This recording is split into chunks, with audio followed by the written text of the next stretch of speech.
Christine Paper asks, what was the most innovative thing about the hobby in each decade? For example, pack-pulled autos in the 90s or social media in the 2020s. I think if you go decade by decade, you can find small innovations that made the hobby better. All right, so I'm going to try to keep a lot of this focused on basketball, even though baseball has mostly dictated the direction of the hobby since the beginning of time, and some of these innovations actually took place in baseball first. And then I'm going to reserve judgment on if everything I list actually made the hobby better. I'm going to modify it a little bit and just focus on things that seriously impacted it in one way or another. So, yes, there were basketball cards before the 1940s, but I'm going to start there because that was when we had our first ever mainstream set. So that's just going to be the innovation for the 40s. And then in the 1950s, I'm going to say short prints. And I'll give you my reason why, because there are cards in 48 Bowman that are tougher to find, but that's generally because they were part of Series 2, which you might see referred to as a high number series. That was the whole series, though, so to me, that doesn't account for what we would traditionally call a short print. There were also printing issues on some cards, but those weren't intentionally limited. So until someone can prove to me otherwise, I think 57 Topps was the first mainstream basketball set that had real intentional short prints in it. And as I've talked about before, some cards were single printed, some were double printed, and then Bob Pettit was on each sheet 4 times. Okay, moving on to the 60s, I actually did have 3. I tried to limit each decade to 1, but I came up with 3 here. I really didn't feel like one was any more important than the other. The first one I listed was subset cards, and that's something that's part of a base set and continues the numbering of the base set, but has a distinct design or feature that's different than the others. So like the 1961 Fleer set had the regular version where it's got the portrait of the player, and then it had the action shots. So the action shots would be considered that subset. I also listed checklist, because I don't believe we got a true basketball checklist until 1969 Topps. And then sticking with 69 Topps, I said inserts, because the 1969 Topps ruler set was, as far as I know, the first true basketball insert. Okay, for the 70s, the thing that I put was continuity, because we had multiple sets in a row. In that time frame, they brought the ABA in. That doesn't seem like a big deal now, but that was a big deal then because we had gone so long between mainstream sets. For the 80s, I put the rise of local card shops. And I know shops were around before this, but this seems to be when things really boomed. Not necessarily for basketball cards, because they really weren't popular then, but a lot of stuff started with baseball, and it eventually opened the door for all the basketball cards we would come to know and love. Now, for the 90s, there is a lot to choose from here. Is this the decade that affected basketball cards the most? Yes, I think so. I think it has to be.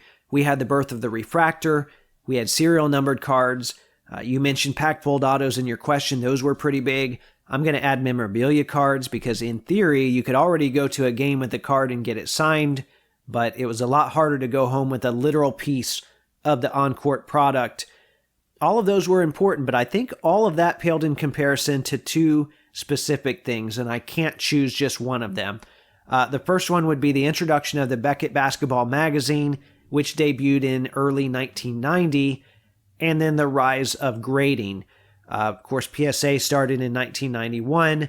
Beckett grading started in 1999. I know there were other companies in between them, but those are kind of the 2 that rose to the top over time.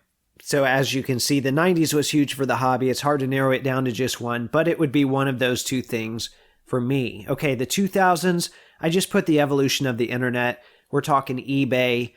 Yes, it was technically started a little bit before 2000, but that's when it became a little more popular. Message boards, same thing. Those were around before then, but that's when they became popular. YouTube, I think it started around 2005 or 2006. People started filming breaks, and that leads to the 2010s. That's where I put group breaks. I know people were opening up stuff on camera before then, but that's when it really took off. And then for the 2020s, it feels like this decade just started, but we're almost already halfway through. I thought about saying investment content or even Zion cases, right? I don't I don't know if I would actually say Zion cases, but it seems like that's been a really big deal. I'm probably going to go with retail flipping and retail hoarding. Even though there was a little of that, before that time, it really picked up near the start of the decade and played a big part in getting the manufacturing landscape to where it is today, which, as I've outlined before, is not a good spot. There was a lot to cover there. I'm sure there's something big I overlooked. I always, I think really hard about this stuff. I kind of give it a day to breathe, and then someone will instantly present something that I forgot. But that's fine. I like being a student of the hobby as well. So I'd love to hear your guys' comments on that one. Okay, I've got one more question I want to cover in this video. It comes from TJ Is Online, who wrote, if you had to make a top 15 list of all-time iconic hoops cards, what cards are on it?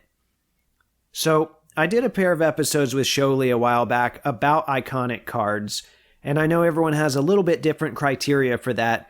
The criteria I used was that the cards had to be recognizable, obtainable, and important. So even though there are Logo Man cards or 101 cards that I think are really important, that have a lot of history in the hobby, I'm not including them on my list. And I'm not ranking these in order right now either. I just listed them all chronologically.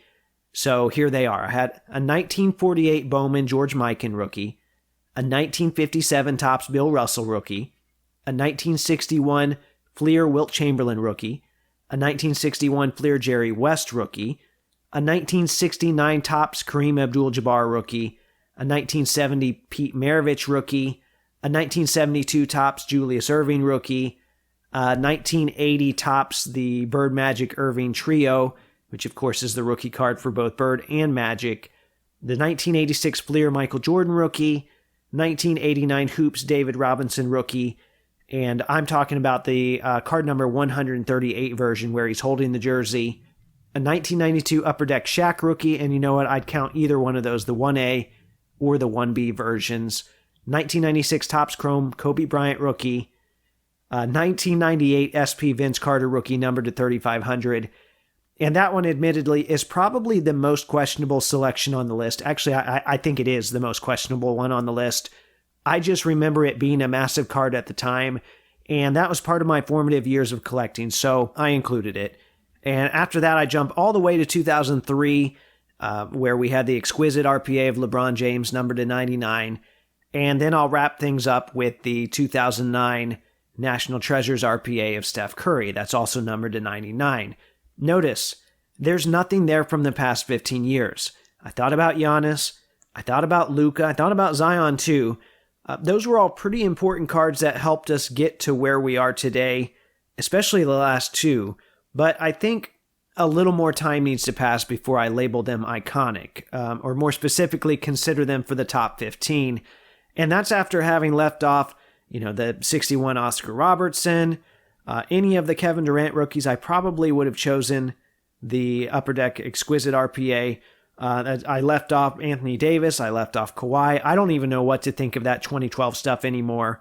But anyway, thanks to TJ for that question, because as you can see, that was not an easy task.